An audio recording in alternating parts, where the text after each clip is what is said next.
एकाच्या मुखातून आवाज येणार नाही आम्ही सुखी आहेत. जो देखे सो दुखिया बाबा सुखिया नहीं कोई. राजा दुखी प्रजा दुखी दुखिया धन बैरागी. दुखी सगळेच आहे. कोई तन दुखी कोई मन दुखी कोई धन बिन रहत उदास.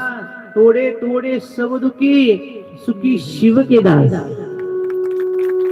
मग ह्या जगातलं दुःख जर का दूर करायचं असेल, सुख जर का प्राप्त करून घ्यायचं असेल, तर काय करावं लागल? आपल्याला शिवाचे दास व्हावं लागल, शिवाचं भजन करावं लागल, शिवाचं पूजन करावं लागल, तर जीवाचं दुःख दूर होईल. आणि तुम्हाला एक सांगू का, देव सर्वज्ञ आहे. देव कसा आहे? सर्वज्ञ आहे. आणि जीव हा अल्पज्ञ आहे. म्हणून जीवाला मागायची सवय आहे, पण काय मागायचे हे सुद्धा शास्त्रामध्ये सांगितले. किरात नगरामध्ये सगळे लोक उदरभरण करणारे होते.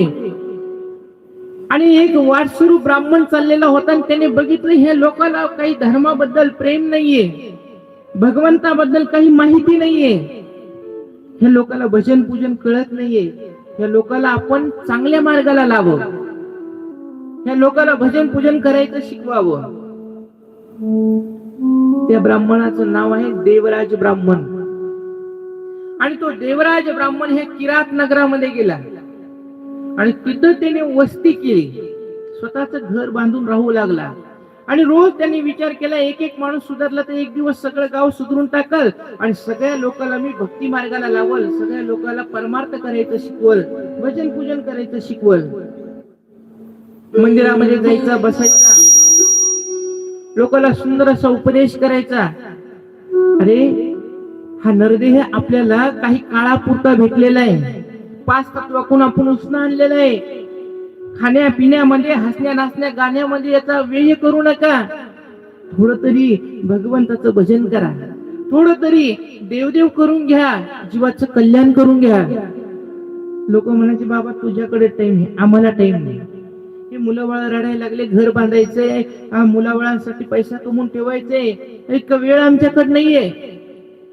त्याचं ऐकत कोणी नव्हतं. आणि एक दिवस त्याच्या मनाला असा पश्चाताप झाला की लोक काही ऐकत नाहीये आणि सगळे लोक जीवाचं कल्याण करून घ्यायचं तर ते सोडून फक्त उदरभरण करायला लागलेले आणि हे जीवन आहे वाटतं. आणि लोकांना बदलायला गेलेला देवराज ब्राह्मण स्वतः बदलला. पण कसा बदलला माहितीये का? लोकांच्या संगतीमध्ये राहिला आणि लोकांचं त्याने आचरण बघितलं. आणि तुम्हाला एक सांगू का, जीवाला जर का लवकर मोक्ष प्राप्त करून घ्यायचा असेल, जीवाचं कल्याण करून घ्यायचं असेल, तर जीवाने संतांच्या संगतीमध्ये राहावं.